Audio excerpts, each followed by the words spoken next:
Gimana sih kita bisa bersaing di dunia kerja, apalagi di saat pandemi seperti ini? Di Indonesia sendiri masih butuh kurang lebih 9 juta talenta digital dalam 15 tahun ke depan. Peluang potensi ekonomi di dunia digital masih terbuka lebar loh.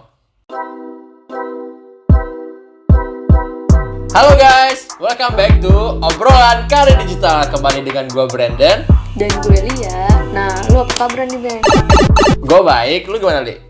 Baik juga. Kita WFH ya? Gara-gara Iya, kita PPKM. WFH nih karena PPKM. Jadi kita sekarang syutingnya ini dari Zoom ya teman-teman. Bener banget. Kita sekarang obrolan karir digital jadi online karena masih PPKM nih. Biar kita tetap safe, ya kan? Yoi, biar tetap aman ya Li ya. Benar-benar. Nah, di episode kali ini kita bahas sesuatu yang menarik nih dan juga relate dengan pandemi ini. Kita bahas apa nih, Brand? Coba Oh iya. tahu nih. Kita mau bahas yang menarik nih teman-teman. Karena lagi masa pandemi ini, mungkin banyak pertanyaan di teman-teman yang nonton. Gimana sih kita bisa bersaing di dunia kerja, apalagi di saat pandemi seperti ini? Bener Nah, banget. udah penasaran kan teman-teman? Mari kita langsung saksikan. Yuk, Yuk. let's go. Lo tau gak sih, Li? Dilansir dari Badan Pusat Statistik, angka tingkat pengangguran jadi 8,75% loh. Jadi kayaknya ini sekarang ini lagi pandemi cycle 2 loh, Li. Oh gitu. Iya sih, menurut Center of Reform on Economics atau disebut juga CORE, diperkirakan kalau tingkat pengangguran terbuka pada Agustus 2021 ini tuh bakal naik, Brand, ke 7,15% sampai 7,35%. Nah, ini lebih tinggi daripada tahun lalu tuh, Agustus 2020, Gila. yang cuma 7,07%. Gitu, Brand. Wah, lumayan juga ya, Li, Mm-mm. tingkatnya. Nah, jadi teman-teman memang angka tingkat pengangguran semakin meningkat ya, apalagi di masa pandemi sekarang ini. Tetapi dilansir dari CNBC Indonesia, Menteri Koordinator Bidang Perekonomian Airlangga Hartarto mengatakan bahwa peluang potensi ekonomi di dunia digital masih terbuka lebar loh. Nah, bener banget, Brand. Beliau juga bilang kalau misalkan mereka itu sangat mendukung transformasi digital ini. Apalagi sekarang kan pandemi nih.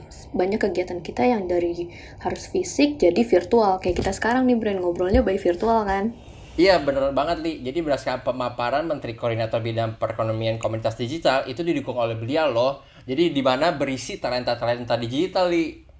Oh gitu? Oh iya, beliau juga bilang loh kalau komunitas digital ini bakal jadi faktor kunci dalam transformasi digital ini. Apalagi di Indonesia sendiri masih butuh kurang lebih 9 juta talenta digital dalam 15 tahun ke depan. Atau kalau di rata-rata itu setahun butuh 600.000 loh, Bren. Oh, jadi berkelanjutan ya, Li, sampai tahun-tahun depan. Berarti memang talenta digital ini selalu dibutuhkan ya. Nah, Betul. teman-teman, berarti mungkin pada saat ini kalau yang belum dapat full time, mungkin bisa cari freelance juga untuk cari pengalaman. Karena freelance itu juga banyak yang butuh skill digital loh. Bener banget, bahkan ada juga nih talenta-talenta digital yang sengaja nggak ambil full time, tapi dia ambil freelance, Brand. Jadi mereka betul. bekerja di berbagai macam project. Udah gitu kan juga penghasilannya lumayan ya, dan juga didukung dengan kerja yang fleksibel. Terus bisa mengasah skill juga. Nah, benar kan teman-teman, berarti memang talent digital itu dibutuhkan di mana-mana. Tetapi mungkin Li, teman-teman yang nonton, mungkin ada beberapa yang belum tahu nih gimana caranya mempunyai skill digital tersebut. Wah, gimana tuh, Brand, step-stepnya? Gue juga jadi pengen tahu, apalagi kan sekarang gue udah tahu nih talenta digital ini bakal dibutuhin sekarang sampai ke tahun-tahun ke depan. Gimana tuh, Brand? Yes, nah, oleh sebab itu kita bakal kupas guys lebih lanjut, jadi stay tune ya. Nah, mungkin teman-teman yang nonton ada yang belum tahu tentang talent digital atau skill-skill digital tuh apa aja sih. Nah, udah pernah kita bahas ya Li, di episode sebelumnya. Jadi kayak contoh posisinya itu UI UX designer, digital marketing, data scientist, dan juga developer. Nah, bagi teman-teman untuk pengen tahu nih kira-kira cocok apa ya di saya gitu ya. Nah, kalian bisa research sendiri nih di internet. Apa sih tuh masing-masing itu job desk-nya tuh ngapain aja. Dan juga mungkin sebelum kita tes air kan kita nggak bakal tahu ya Li, kita cocoknya di mana, suka dan nggak sukanya. Jadi mungkin tips dari saya itu kalian bisa belajari dulu sedikit overall itu ngapain. Dan juga mungkin teman-teman yang kayak udah tahu nih, saya pemalu, saya nggak maksudnya pengennya di belakang layar saja, mungkin cocok untuk developer. Tapi nggak semuanya begitu ya teman-teman. Tapi harus sesuai passionnya juga ya, Brand. Bener Li, jadi harus di research dulu kayak mereka tuh cocoknya apa. Nah, setelah teman-teman udah tahu mau kemana, itu teman-teman bisa pelajarin sendiri, belajar sendiri. Latihan. Iya, latihan. Lalu kalau misalkan sudah rasanya udah sanggup nih, bisa ambil project freelance untuk cari portofolio, cari pengalaman di posisi tersebut. Cari pengalaman sambil belajar ya, Bren. Benar, supaya CV-nya bagus yang pernah kita bahas di episode sebelumnya nih sama Kak Citra. Episode 2 ya kalau nggak salah. Iya, sama Kak Citra. Jadi itu bakal nambah portofolio kalian, itu bakal istilahnya bisa kayak istilahnya satu perjalanan lah ya, perjalanan karir untuk istilahnya dapetin posisi bagus di company yang mungkin yang kalian inginkan kayak gitu. Nah, mungkin juga teman-teman yang rasa sulit untuk belajar sendiri, kalian juga bisa nih ikut course-course, belajar, cari mentor, karena penting banget dapat mentor juga. Jadi kalian bisa diasah dan juga bisa di-sharing juga kan pengalaman mentornya. Benar-benar, apalagi yang kesalahan-kesalahan yang dilakukan oleh mentor. Jadi kalian nggak jatuh lah di lubang yang sama ya, Li ya. Bener-bener belajar dari pengalaman mentornya. Betul. Enak kan juga ada yang ngajarin ya kan. Iya, bagi ilmu. Betul. Jadi kayak rasanya nggak belajar sendiri ya, Li ya. Jadi kayak tahu nih skill kita sudah sejauh mana sih ya sampai saat ini gitu kan.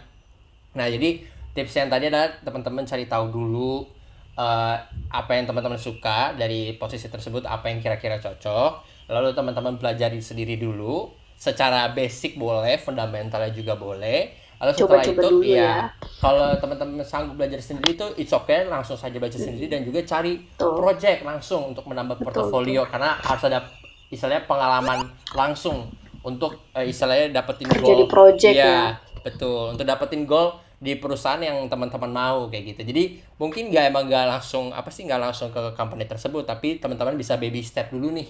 Gitu. Jadi pelan-pelan, step by step, cari pengalaman, cari portofolio, nanti bisa dapat deh goal company yang teman-teman mau. Betul. Nah, kalau misalkan teman-teman yang mungkin sulit untuk belajar sendiri, yang sudah memang dulu mungkin suka anak les kayak gue nih, dulu kan misalnya suka anak les nih, temennya diajarin gitu kan. Nah, itu bisa dibantu ya. Iya, benar. Jadi malas belajar sendiri gitu kan.